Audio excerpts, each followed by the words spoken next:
데살로니가 후서 1장. 바울과 실로아노와 디모데는 하나님 우리 아버지와 주 예수 그리스도 안에 있는 데살로니가 교회에 편지를 보냅니다. 하나님 아버지와 주 예수 그리스도의 은혜와 평화가 여러분에게 가득하기를 빕니다. 우리는 여러분을 생각할 때마다 하나님께 늘 감사드립니다. 여러분의 믿음이 더욱더 자라고 서로에 대한 사랑도 점점 커가고 있다고 하니 하나님께 감사드리는 것은 당연한 일입니다. 우리는 여러분이 심한 핍박을 받고 많은 어려움을 겪으면서도 믿음을 굳게 지키고 있는 것을 다른 교회에 자랑하였습니다. 이 모든 것이 하나님께서 바르게 심판해 주시는 것을 증언하고 있습니다. 하나님께서는 여러분이 고난을 겪는 것을 통해 하나님 나라에 들어갈 자격을 얻게 하십니다. 또한 여러분에게 괴로움과 고통을 준 사람들에게 그대로 갚으십니다. 주 예수님께서 능력 있는 천사들과 함께 하늘에서 내려오실 그때가 되면 하나님께서 고통을 당하는 여러분과 우리 모두에게 평안을 주실 것입니다. 그분은 하늘의 불꽃 가운데 나타나셔서 하나님을 알려고 하지 않는 자들과 우리 주 예수님의 복음에 순종하지 않는 자들을 벌하실 것입니다. 그들은 영원히 멸망해서 주님과 가까이 있을 수도 없고 그분의 크신 영광을 볼 수도 없게 될 것입니다. 주 예수님께서 오실 그날 이 모든 일이 이루어질 것이며 우리 주님은 주님을 찬양하는 거룩한 백성에게 영광을 받으실 것입니다. 여러분도 우리가 전한 복음을 믿었으니 주님을 높여드리는 무리 안에 속하게 될 것입니다. 우리는 여러분을 위해 항상 기도합니다. 여러분을 부르신 하나님의 뜻대로 믿음 안에서 그분의 능력을 힘입어 더욱더 선한 일을 많이 할 수 있도록 기도합니다. 그렇게 되면 우리 주 예수 그리스도의 이름이 여러분을 통해 영광을 받고 여러분도 그리스도 안에서 영광을 누리게 될 것입니다. 이것은 하나님과 주 예수 그리스도의 은혜로 이루어지는 것입니다. 2장. 형제 여러분, 우리 주 예수 그리스도께서 다시 오시는 것과 그분 앞에서 우리 모두가 함께 모이게 될 그 시간에 대해 여러분에게 몇 마디 하려고 합니다. 예언이나 말씀 혹은 우리가 보냈다고 꾸민 가짜 편지를 가지고 주님의 날이 벌써 왔다고 떠들어대는 사람들 때문에 흔들리거나 두려워하지 마십시오. 누가 뭐라고 해도 속지 마십시오. 사람들이 하나님을 거역하고 지옥에 속한 악의 자녀가 나타날 때 주님의 날이 임할 것입니다. 그는 신이라고 부르는 것과 사람들이 예배하고 섬기는 것들을 다 없애버릴 것입니다. 그리고 그 모든 것들 위에 올라 지배하려고 할 것입니다. 심지어는 하나님의 성전에 들어가 그곳에 앉아서 자기가 하나님이라 주장할 것입니다. 이 일들은 내가 여러분과 함께 있을 때에 모두 말했던 것들인데 여러분은 기억하지 못합니까? 이 악의 자녀는 지금 어떤 힘에 의해 사로잡혀 있으나 적절한 때에 풀려나게 될 것입니다. 이미 악의 세력이 세상 가운데 슬며시 나타나고 있지만 아직은 어떤 힘에 의해 눌려 있습니다. 그를 누르고 있는 힘이 다른 곳으로 옮겨질 때까지 꼼짝 못하고 있다가 마침내 이 악한 자는 그 모습을 드러낼 것입니다. 하지만 영광 중에 오시는 주 예수님께서 그분의 입에서 나오는 입김으로 그를 죽이고 말 것입니다. 그는 사탄의 힘을 빌어서 큰 능력을 보일 것입니다. 많은 거짓 기적과 표적을 행하는 것은 물론 진리를 사랑하고 따르기를 거부한 사람들을 자기 편으로 끌어들이기 위해 온갖 꾀를 사용할 것입니다. 만약 이들이 진리를 따랐다면 구원받을 수도 있었을 것입니다. 이들이 진리를 따르는 것을 거부했기 때문에 하나님께서는 그들이 진리를 떠나 헛된 것을 쫓아서 잘못된 길로 가도록 내버려 두셨습니다. 그렇기 때문에 진리를 믿지 않고 죄짓는 것을 즐기는 사람들은 심판을 받게 될 것입니다. 사랑하는 형제 여러분, 주님은 여러분을 사랑하십니다. 하나님께서는 이 세상 맨 처음부터 여러분이 구원받도록 선택해 놓으셨습니다. 그러므로 우리는 하나님께 늘 감사드려야 할 것입니다.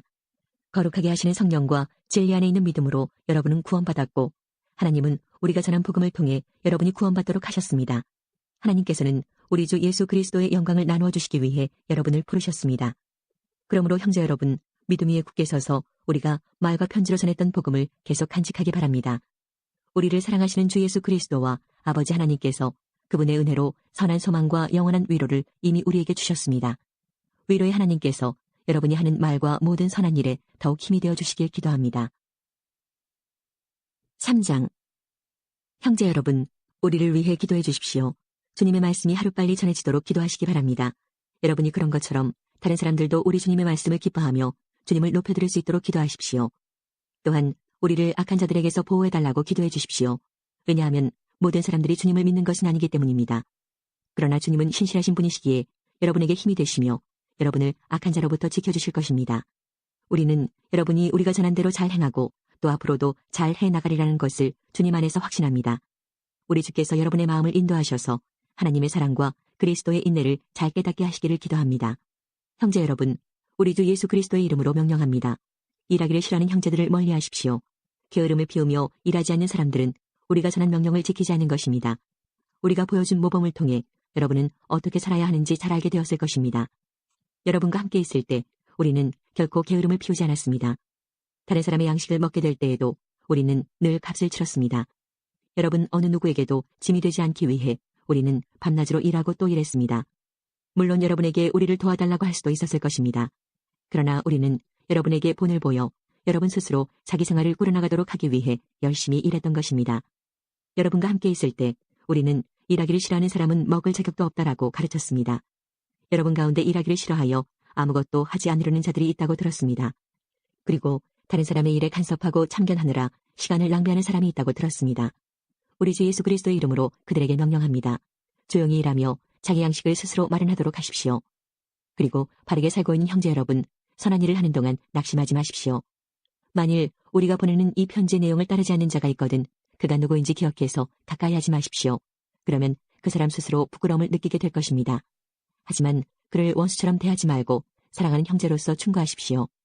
평화의 주님께서 언제 어디서나 여러분에게 평안을 내려주시기를 기도합니다. 주님께서 여러분 모두와 함께 하실 것입니다.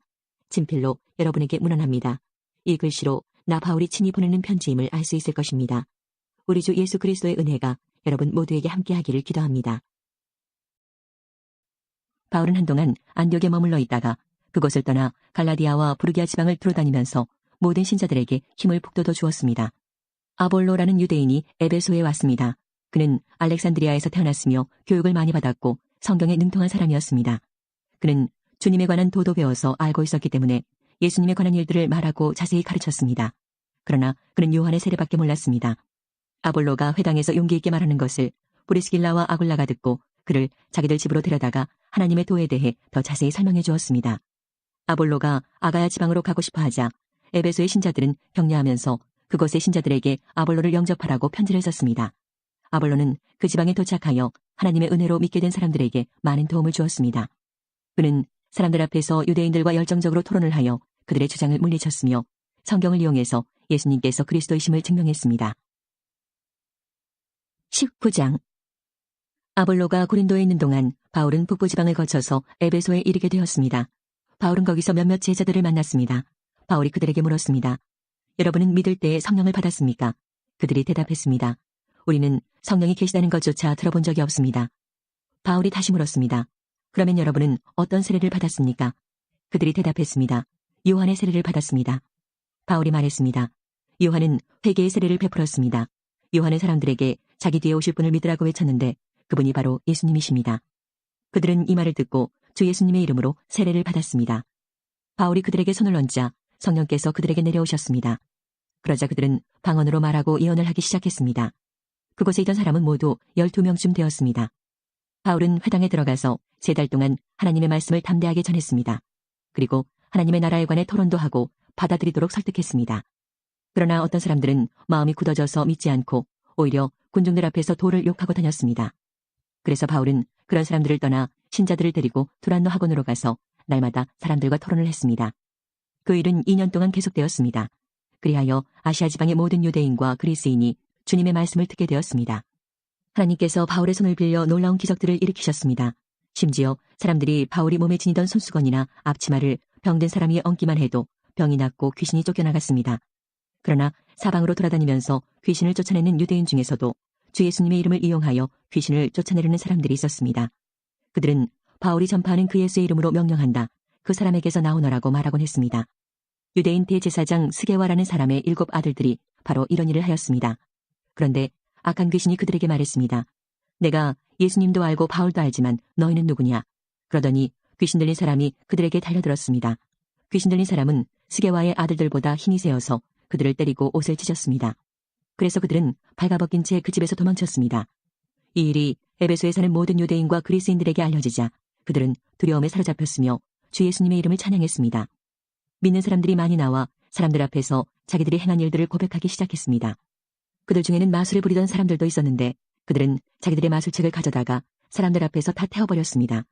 그 책값을 계산하면 은화 5만 개가량 되었습니다. 이렇게 해서 주님의 말씀은 점점 힘있게 퍼져나갔습니다. 그 후에 바울은 마케도니아와 아가야 지방을 거쳐 예루살렘으로 갈 결심을 하였습니다. 그리고 나는 예루살렘에 갔다가 로마도 꼭 가봐야겠습니다 라고 말했습니다. 바울은 자기를 돕는 사람 가운데 2 사람, 곧 디모데와 에라스도를 먼저 마케도냐로 보냈습니다. 그리고 그는 아시아에 얼마 동안을 더 머물렀습니다. 고린도전서 1장.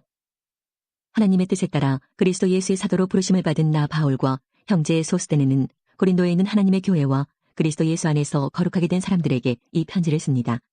여러분은 방방곡곡에서 우리 주 예수 그리스도의 이름을 부르는 모든 사람들과 함께 거룩한 사람으로 부르심을 받았습니다. 예수 그리스도는 우리의 주님이시며 또한 이 모든 사람들의 주님이 되십니다.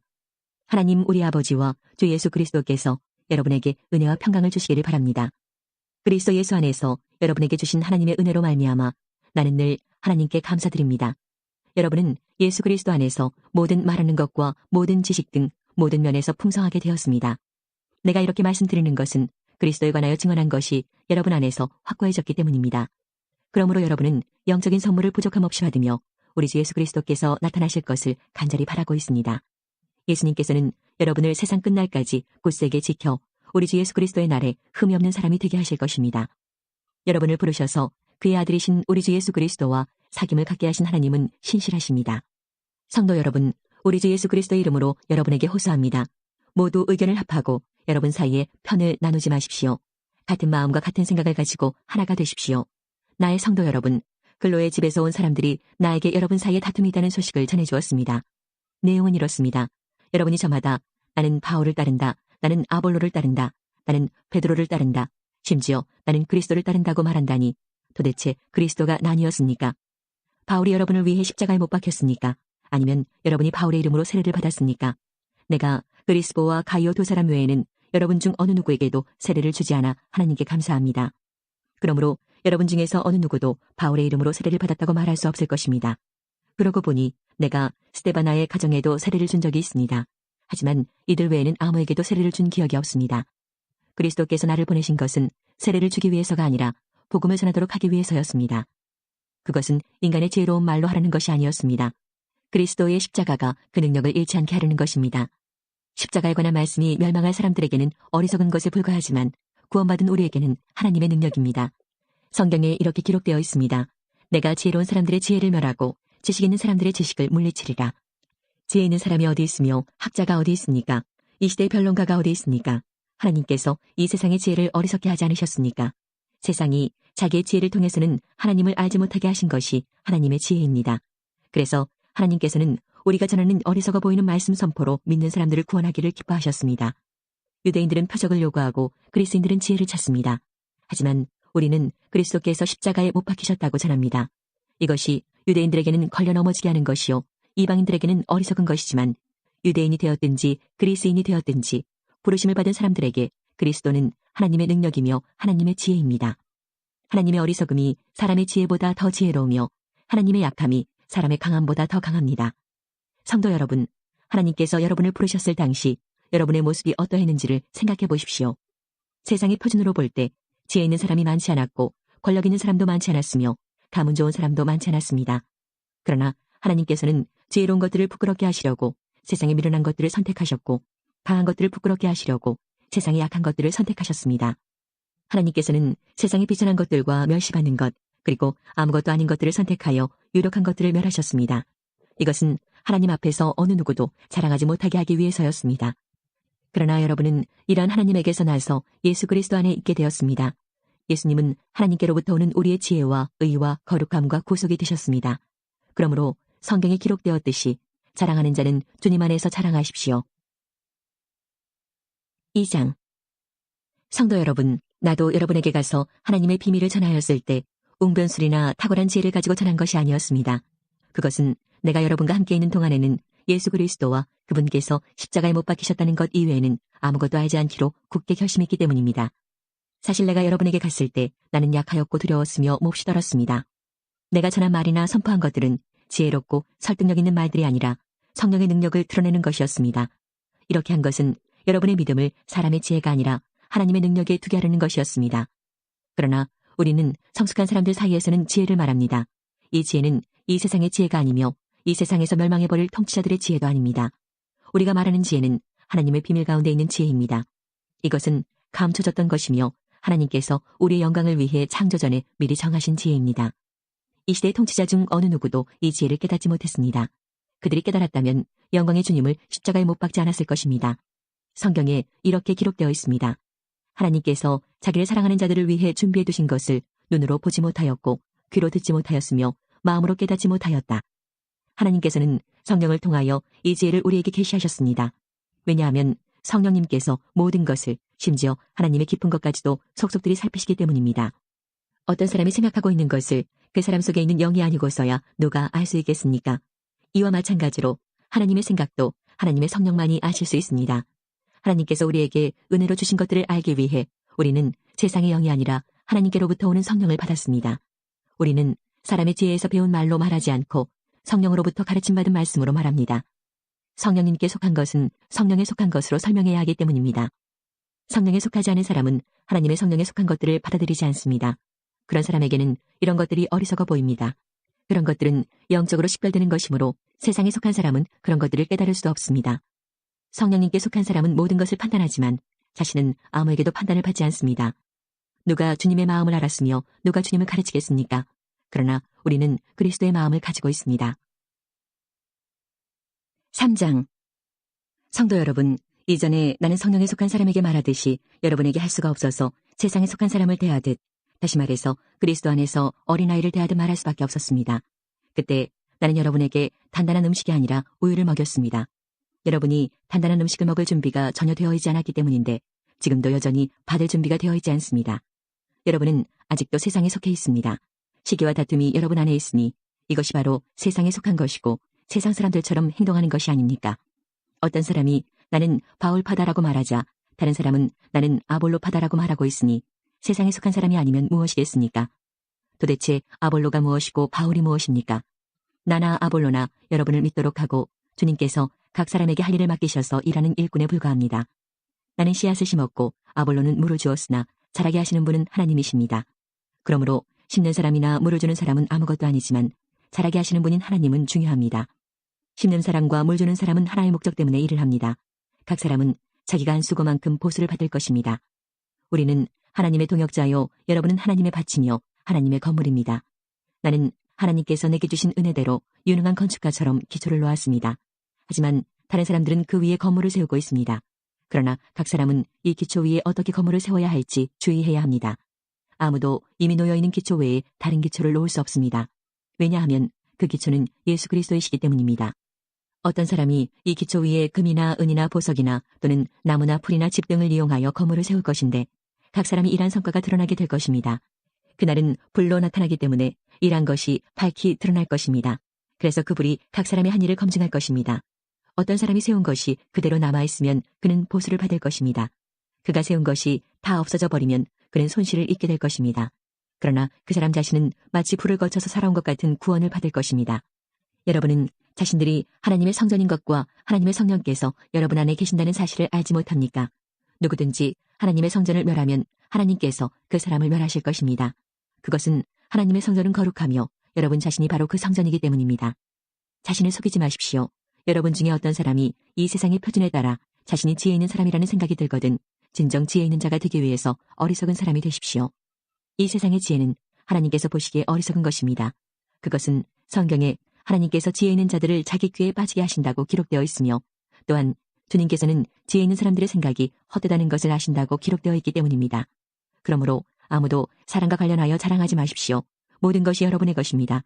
바울이나 아볼로나 게바나 세상이나 생명이나 죽음이나 현재 일이나 장래 일이나 할 것 없이 모든 것이 다 여러분의 것입니다. 그리고 여러분은 그리스도의 것이며 그리스도는 하나님의 것입니다. 4장. 이처럼 여러분은 마땅히 우리를 그리스도의 일꾼이요 하나님의 비밀을 맡은 관리자로 생각해야 합니다. 맡은 사람에게 더없이 요구되는 것은 충성입니다. 나는 여러분에게 판단을 받든지 세상 법정에서 판단을 받든지 전혀 개의치 않습니다. 심지어 나 스스로도 나를 판단하지 않습니다. 나는 양심에 걸리는 것이 조금도 없습니다. 그렇다고 해서 내가 흠이 없다는 말은 아닙니다. 나를 판단하시는 분은 주님이십니다. 그러므로 여러분은 때가 되기 전에는 아무것도 판단하지 말고 주님께서 오실 때까지 기다리십시오. 주님께서 어둠 속에 감추어진 것들을 밝히 나타내시며 사람들의 마음속에 있는 생각까지 드러내실 것입니다. 그때 각 사람은 하나님에게서 칭찬을 받을 것입니다.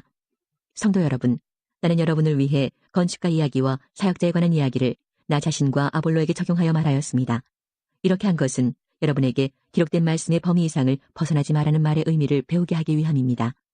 그러므로 여러분은 어느 한 사람은 지켜 세우고 다른 사람은 깔보는 일을 하지 마십시오.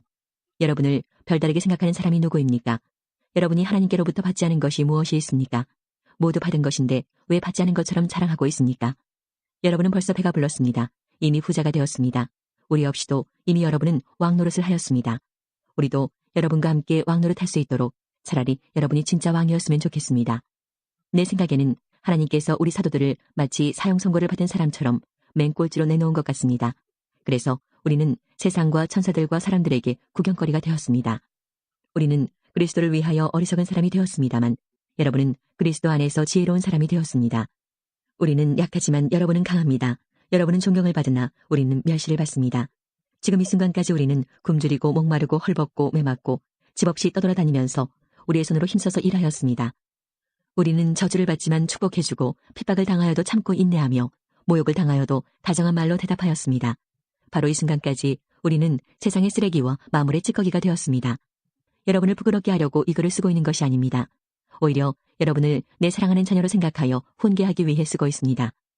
그리스도 안에서 여러분에게 10,000명이나 되는 스승이 있을지 몰라도 아버지는 여러 명이 있을 수 없습니다. 그리스도 예수 안에서 내가 복음 때문에 여러분의 아버지가 되었습니다. 그러므로 여러분에게 권합니다. 나를 본받으십시오. 내가 디모데를 여러분에게 보낸 것도 이러한 이유 때문입니다. 그는 주님 안에서 신실한 나의 사랑하는 아들입니다. 디모데는 내가 모든 교회에서 가르쳤던 그대로 그리스도 예수 안에서 내가 살아왔던 방식을 여러분에게 상기시켜 줄 것입니다. 여러분 중에는 내가 여러분에게 가지 않을 줄로 생각하여 오만방자해진 사람이 있습니다. 그러나 주님의 뜻이면 나는 빠른 시일 안에 여러분에게로 가서 그 오만방자한 사람들의 말이 아니라 그들의 능력이 어떠한지를 알아볼 것입니다. 그것은 하나님의 나라는 말에 있지 않고 능력에 있기 때문입니다. 여러분은 무엇을 더 원하십니까? 내가 여러분에게 갈 때 채찍을 가지고 가는 것이 좋겠습니까? 아니면 사랑과 온유한 심정을 가지고 가는 것이 좋겠습니까? 5장. 여러분 사이에 음행이 있다는 소문이 들립니다. 어떤 사람이 계모를 데리고 살고 있다고 하는데 그와 같은 음행은 이방인들 사이에서도 볼 수 없는 일입니다. 그런 사실을 알고도 여러분은 자만하고 있습니까? 오히려 여러분은 슬퍼하고 이런 음행을 행한 사람을 여러분 가운데서 쫓아내야 하지 않겠습니까? 내가 비록 몸은 여러분에게서 떨어져 있지만 마음으로는 여러분 곁에 있어 마치 내가 그곳에 있는 것처럼 이미 그런 짓을 행한 사람을 심판하였습니다. 여러분이 우리 주 예수님의 이름으로 함께 모이고 나의 마음이 우리 주 예수님의 권능으로 여러분과 함께 있으니 그 사람을 사탄에게 내어주어 그 사람의 죄의 본성은 멸망당하더라도 영혼은 우리 주님의 날에 구원받게 해야 할 것입니다. 여러분이 자랑하는 것은 옳지 않습니다. 적은 양의 누룩이 반죽덩어리 전체를 부풀게 한다는 속담을 알지 못하십니까? 여러분은 새 반죽이 되기 위해 묵은 누룩을 없애버리셔야 합니다. 6월절 어린 양이신 그리스도께서 죽으셨으므로 사실 여러분은 누룩이 들어있지 않은 새 반죽이 되었습니다. 그러므로 악의와 악독으로 가득 찬 묵은 누룩이 아니라 성실함과 진리로 가득한 누룩이 들어있지 않은 빵으로 6월절을 지킵시다. 나는 이미 편지에 음행하는 사람과 사귀지 말라고 썼습니다. 내 말은 음행하거나 탐욕스럽거나 속이거나 우상 숭배하는 이 세상 사람들과 전혀 어울리지 말라는 의미가 아닙니다. 그러려면 이 세상 밖으로 나가야 합니다. 내가 지금 어울리지 말라고 쓴 것은 어떤 사람이 그리스도인이라고 말을 하면서 음행하거나 탐욕이 있거나 우상을 숭배하거나 남을 모함하거나 술에 젖어 살거나 약탈하거나 한다면 그런 사람들과 어울리지 말라는 말입니다. 그런 사람들과는 음식도 같이 먹지 말라는 것입니다. 교회 밖에 있는 사람들을 심판하는 것이 내가 상관해야 할 일입니까? 여러분들이 심판해야 할 사람들은 교회 안에서 죄를 짓는 사람들이 아닙니까? 하나님께서는 교회 밖에 있는 사람들을 심판하실 것입니다. 여러분 중에서 악한 자를 쫓아내십시오. 6장. 여러분 중에 어떤 사람이 다른 사람과 다툼이 있을 때 성도들에게 해결해달라고 하지 않고 왜 그것을 세상 법정에 고소하려고 합니까? 여러분은 성도들이 세상을 심판한다는 사실을 알지 못하십니까? 여러분들은 세상을 심판해야 할 사람들인데 사소한 문제도 여러분이 직접 심판할 능력이 없단 말입니까? 우리가 천사들을 심판한다는 사실을 알지 못하십니까? 하물며 이 세상의 사소한 일들이야 어떻겠습니까? 그런데 이러한 일상적인 문제로 다툼이 일어날 때 여러분은 왜 교회에서 멸시하는 세상 사람들을 재판관으로 앉히는 것입니까? 나는 여러분을 부끄럽게 하려고 이 말을 하는 것입니다. 아니, 여러분 중에는 신자들 간의 문제를 해결해 줄 만큼 지혜로운 사람이 한 사람도 없단 말입니까? 여러분은 지금 신자가 다른 신자를 고소하는 것도 부족해서 하나님을 믿지 않는 사람 앞에서 재판을 받게 해야겠단 말입니까? 이렇게 여러분 사이에서 서로 고소하는 일이 발생하였다는 사실은 이미 여러분이 패배했음을 의미합니다. 이렇게 되느니 차라리 악한 일을 당하는 편이 낫지 않겠습니까? 아니면 속임을 당하는 쪽이 낫지 않겠습니까? 여러분 스스로가 불의를 행하고 속이고 있습니다. 그것도 성도들끼리 말입니다. 여러분은 불의한 자들이 하나님 나라를 기업으로 상속받지 못한다는 사실을 알지 못하십니까? 속지 마십시오. 음행하는 사람이나 우상 숭배하는 사람이나 간음하는 사람이나 남자로서 몸을 파는 사람이나 동성연애를 하는 사람이나 도적질하는 사람이나 탐욕이 가득한 사람이나 술에 젖어 사는 사람이나 모함하는 사람이나 약탈하는 자들은 하나님의 나라를 기업으로 상속받지 못할 것입니다. 여러분 중에 여기에 속한 사람들이 있었습니다. 그러나 여러분은 우리 주 예수 그리스도의 이름과 우리 하나님의 성령으로 씻음을 받고 거룩해졌으며 의롭다함을 받았습니다. 내게는 무엇이든지 할 수 있는 자유가 있다. 이것은 여러분이 내세우는 표어입니다. 맞습니다. 하지만 모든 것이 다 유익한 것은 아닙니다. 내게는 무엇이든지 할 수 있는 자유가 있다고는 하지만 나는 어떤 것에 의해서도 제재를 받지 않을 것입니다. 음식은 배를 채우기 위해 있고 배는 음식을 먹기 위해 있다. 이것도 여러분이 내세우는 표어입니다. 그러나 하나님께서는 언젠가 이 모든 것을 필요 없게 만드실 것입니다. 우리 몸은 음행을 위해 있는 것이 아니라 주님을 위해 있으며 주님은 우리 몸을 위해 계십니다. 하나님께서 주님을 살리셨으니 그분의 능력으로 장차 우리도 살리실 것입니다. 여러분의 몸이 그리스도의 지체인 것을 알지 못하십니까? 그렇다면 내가 그리스도의 지체를 떼어내 장녀와 한 몸으로 만들 수 있겠습니까? 그럴 수 없습니다. 장녀와 결합하는 사람은 장녀와 한 몸이 된다는 것을 알지 못하십니까? 성경에 두 사람이 한 몸이 될 것이다라고 기록되어 있습니다. 하지만 주님과 연합하는 사람은 주님과 영적으로 하나가 됩니다. 음행을 멀리하십시오. 사람이 짓는 모든 죄들은 몸 밖에서 일어나는 것이지만 음행하는 사람은 자신의 몸에 죄를 짓는 것입니다. 여러분의 몸은 하나님께 받은 것이며 여러분 안에 거하시는 성령의 성전이라는 사실을 알지 못하십니까? 여러분은 여러분 자신의 것이 아닙니다. 여러분은 하나님께서 값을 치르고 산 몸입니다. 그러므로 여러분의 몸으로 하나님께 영광을 돌리십시오. 7장. 이제 여러분이 내게 보낸 편지에 사람이 결혼하지 않는 편이 더 낫다고 한 내용에 대해 말씀드리겠습니다. 음행이 성행하고 있으므로 남자마다 자기 아내를 두고 여자도 자기 남편을 두십시오. 남편은 아내에게 혼인의 의무를 다하고 아내도 남편에게 그렇게 하십시오. 아내가 자기 몸에 대한 권한을 행사하는 것이 아니라 남편이 하며 남편도 자기 몸에 대해 권한을 행사하는 것이 아니라 아내가 합니다. 남편과 아내는 서로 합의하여 기도에 전념하기 위해 얼마 동안 떨어져 있는 경우를 제외하고는 서로 떨어져 있지 마십시오. 잠시 떨어져 있는 경우라도 사탄이 여러분의 약함을 틈타 시험할지 모르니 그 후에는 다시 합치십시오. 이것은 내가 충고로 드리는 말씀이지 명령은 아닙니다. 나는 모든 사람이 나처럼 지내기를 바랍니다. 하지만 각 사람마다 하나님께 받은 은사가 달라서 어떤 사람은 이러하고 또 다른 사람은 저러합니다. 결혼하지 않은 사람들과 과부들에게 말합니다. 여러분들도 나처럼 결혼하지 않고 지내는 것이 여러분에게 좋습니다. 그러나 자신을 절제할 수 없거든 결혼하십시오. 욕정에 불타는 것보다 결혼하는 편이 낫습니다.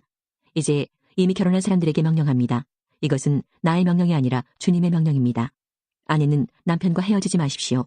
남편과 헤어지는 일이 있게 된다면 결혼하지 말고 그대로 혼자 지내든지 아니면 전 남편과 다시 합쳐야 합니다.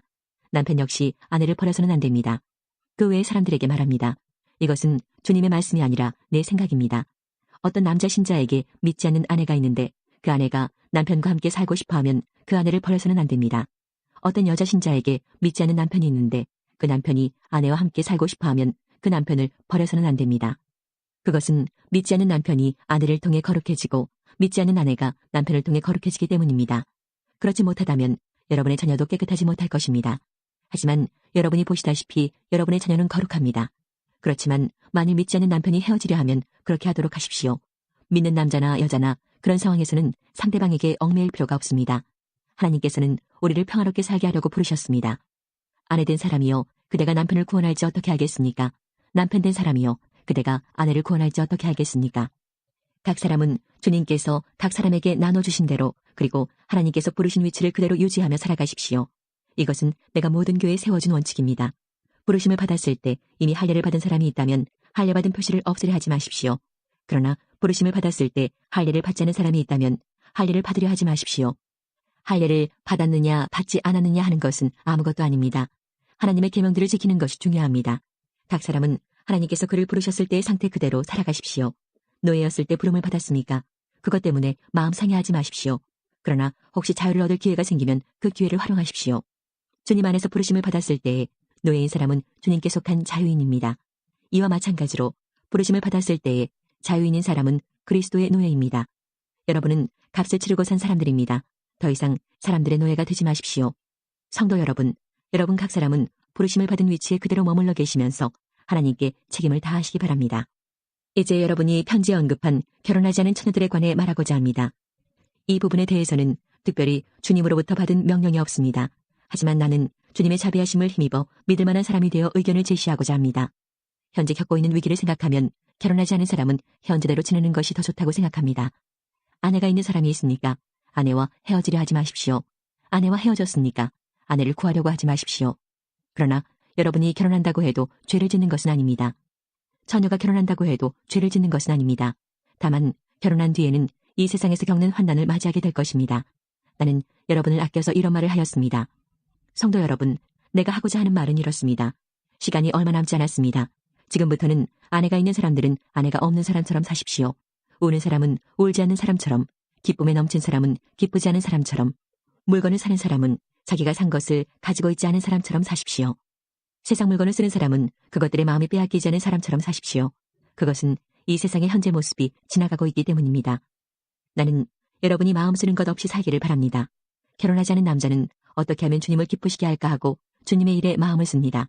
그러나 결혼한 남자는 어떻게 하면 아내를 기쁘게 해줄까 하며 세상 일에 마음을 쓰게 됩니다. 결혼한 남자의 마음은 이렇게 나뉘어집니다. 결혼하지 않은 여자나 처녀는 자기의 몸이나 영혼을 주님께 거룩하게 드리기 위해 주님의 일에 마음을 쓰지만 결혼한 여자는 어떻게 하면 남편을 기쁘게 할 수 있을까 생각하며 세상 일에 마음을 씁니다. 여러분 자신의 유익을 위해서 내가 이런 말을 하는 것이지 여러분을 속박하려고 그러는 것이 아닙니다. 나는 여러분이 나뉘지 않은 마음으로 자신을 주님께 드려 바르게 생활하기를 바랄 뿐입니다. 어떤 남자에게 약혼한 여자가 있는데 자기가 그 여자에게 적절하지 못하게 행동하고 있다는 생각이 들고 더욱이 약혼녀가 혼기를 지날 만큼 나이가 들게 되어 여자와 결혼해야 할 것 같다고 판단된다면 원하는 대로 행하십시오. 죄 짓는 것이 아닙니다. 두 사람은 결혼하는 것이 좋습니다. 그러나 자기 마음에 결혼하지 않기로 굳게 결심을 하고 또 반드시 결혼을 해야 되는 것도 아니고 자신이 욕정을 억제할 능력이 있어서 약혼한 처녀와 결혼하지 않기로 결심을 했다면 그것도 잘하는 것입니다. 그러므로 자기가 약혼한 처녀와 결혼을 하는 것도 잘하는 것이지만 결혼하지 않는 것은 더 잘하는 것입니다. 여자는 남편이 살아있는 동안에는 남편에게 매인 몸입니다. 그러나 남편이 죽으면 자기가 원하는 사람과 자유롭게 결혼할 수 있습니다. 단 남편 될 사람은 반드시 주님을 믿는 사람이어야 합니다. 이것은 내 판단입니다만 그런 여자는 재혼하지 않고 혼자 지내는 것이 더 행복할 것 같습니다. 나에게도 하나님의 성령이 있다고 생각합니다. 8장. 이제 우상에게 제물로 바친 음식을 먹는 문제에 대해 말씀드리겠습니다. 여러분이 우리는 다 지식이 있다고 주장하는 것을 우리는 알고 있습니다. 그러나 지식은 교만하게 하고 사랑은 덕을 세운다는 사실입니다. 어떤 사람이 자기가 무엇인가 안다고 생각하면 그 사람은 마땅히 알아야 할 것을 아직은 모르고 있는 사람입니다. 그러나 그 사람이 하나님을 사랑하면 하나님께서도 그 사람을 알아주십니다. 이제 우상에게 제물로 바친 음식을 먹는 문제에 대해 이야기해봅시다. 우리는 세상에서 우상이란 아무것도 아니며 하나님은 오직 한 분뿐이라는 사실을 알고 있습니다. 하늘에나 땅에나 신이라고 불리는 존재가 많이 있고 사실 많은 신이 있으며 많은 주가 있지만 우리에게는 아버지가 되시는 하나님 한 분만 계십니다. 만물이 그분에게서 나왔고 우리는 그분을 위해 살고 있습니다. 또 주 예수 그리스도도 한 분만 계십니다. 만물이 그분 때문에 창조되었고 우리도 그분 때문에 살고 있습니다. 그런데 누구나 이러한 진리를 아는 것은 아닙니다. 사람들 중에는 아직도 우상을 숭배하는 습관이 남아있어서 우상에 바친 음식을 먹을 때 그것이 우상에 바친 음식이라고 생각하며 먹는 사람들이 있습니다. 그 사람들의 양심은 약해졌고 더럽혀졌습니다. 그러나 우리를 하나님께 가까이 나아가게 하는 것은 음식이 아닙니다. 음식을 먹지 않는다고 해서 손해되는 것은 아니며 음식을 먹는다고 해서 더 이루어지는 것도 아닙니다. 그렇지만 여러분에게 있는 자유를 행사할 때 그것이 믿음이 약한 성도들에게 걸림돌이 되지 않도록 주의하십시오. 지식이 있다는 여러분이 우상의 신전에서 음식을 먹고 있는 것을 믿음이 약한 성도가 본다면 그가 용기를 얻어 그 사람처럼 우상의 제물로 바친 음식을 먹지 않겠습니까? 이렇게 되면 믿음이 약한 성도는 여러분의 지식 때문에 망하게 되는 것입니다. 그리스도께서는 바로 그 성도를 위해 죽으셨습니다. 이런 식으로 여러분의 동료 성도들에게 죄를 짓고 그들의 약한 양심에 상처를 준다면 여러분은 그리스도께 죄를 짓는 것입니다. 그러므로 내가 먹는 음식 때문에 내 동료 성도들이 걸려 넘어지게 되면 그 사람이 걸려 넘어지지 않도록 하기 위해 나는 평생 고기를 먹지 않을 것입니다. 9장. 내가 자유인이 아니란 말입니까? 내가 사도가 아니란 말입니까? 내가 우리 주 예수님을 보지 못했단 말입니까? 여러분 자신이 내가 주님 안에서 일한 수고의 열매가 아닙니까? 내가 다른 사람들에게는 사도가 아닐지라도 여러분에게는 확실한 사도입니다. 왜냐하면 여러분이 주님 안에서 나의 사도직을 인정해 주었기 때문입니다. 나를 비판하는 사람들에게 나의 입장을 이렇게 밝힙니다. 우리에게 먹고 마실 권리가 없습니까? 다른 사도들과 주님의 동생들과 게바가 그런 것처럼 우리는 신자인 아내를 데리고 다닐 권리가 없습니까? 나와 바나바만 생계를 위해 일해야 한단 말입니까? 자기가 비용을 대가면서 군대 생활을 하는 사람이 어디에 있습니까? 포도 농사를 지으면서 그 포도원에서 나는 포도를 따먹지 않는 농부가 어디 있으며 양을 기르면서 거기서 나는 젖을 마시지 않는 사람이 또 어디에 있겠습니까? 내가 사회에서 일어나는 일만 가지고 이렇게 말하는 것은 아닙니다. 율법에도 이런 말이 있지 않습니까? 모세의 율법에 이같이 기록되어 있습니다. 곡식을 타작하는 소의 입에 망을 씌우지 마라. 하나님께서 소를 생각해서 이 말씀을 하신 줄 아십니까? 아니면 우리 모두를 위한 말씀이겠습니까? 이 말씀은 우리를 위해 기록된 말씀이 분명합니다. 밭을 가는 사람은 당연히 어떤 소망을 가지고 밭을 갈며 곡식을 타작하는 사람이 대가를 기대하며 일하는 것은 당연합니다. 우리가 여러분에게 영적인 것을 뿌렸다면 우리가 여러분이 갖고 있는 물질을 거두어 드린다고 해서 지나치다고 할 수 있겠습니까? 다른 사람들이 여러분에게 이런 것을 요구하는 권리를 가졌다면 우리는 그럴 권리가 더 있지 않겠습니까? 그러나 우리는 이 권리를 행사하지 않았습니다. 오히려 우리는 그리스도의 복음에 방해가 되지 않기 위해 모든 것을 참았습니다. 여러분은 성전에서 일하는 사람들이 성전에서 나오는 음식을 먹으며 제단에서 봉사하는 사람들이 제단에 바친 것 중에 일부분을 나누어 가진다는 사실을 알지 못합니까? 이와 같이 주님께서도 복음을 전하는 사람들은 복음을 전하는 일로 생활하라고 정하셨습니다. 그러나 나는 이러한 권리를 하나도 사용하지 않았습니다. 그렇다고 해서 여러분이 나에게 그렇게 해주기를 바라서 이 편지를 쓰는 것은 아닙니다. 내가 가지고 있는 이러한 자부심을 빼앗기기보다는 차라리 굶어 죽는 편이 더 낫습니다. 내가 복음을 전한다 해도 자랑할 것이 없는 것은 그것이 내가 당연히 해야 하는 일이기 때문입니다. 만일 내가 복음을 전하지 않는다면 나에게 화가 내릴 것입니다. 만일 내가 자원해서 복음을 전한다면 당연히 보수를 받을 것입니다. 그러나 자원해서 하는 일이 아니라면 이것은 내게 맡기신 직무를 다하는 것일 뿐입니다. 그러면 내가 받을 상이 무엇입니까? 바로 이것입니다. 내가 복음을 전할 때 아무 대가도 받지 않고 전하는 것과 복음을 전하면서 나의 권리를 사용하지 않는 것입니다. 나는 자유인이며 어느 누구에게도 매어 있지 않습니다. 그러나 나는 되도록 많은 사람을 얻기 위해 스스로 많은 사람의 종이 되었습니다. 유대인들에게는 유대인들을 얻고자 유대인처럼 되었습니다. 율법 아래 있는 사람들을 대할 때는 비록 나 자신은 율법 아래 있지 않지만 그들을 얻기 위해 율법 아래 있는 사람처럼 되었습니다.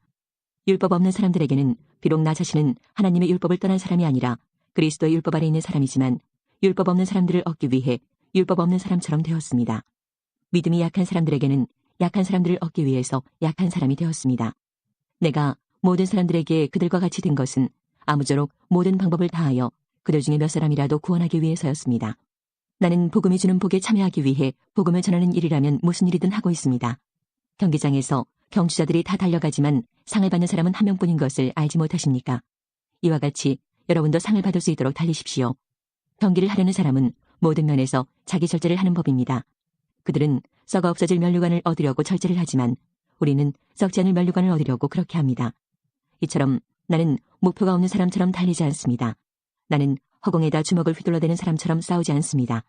나는 내 몸을 쳐서 굴복시킵니다.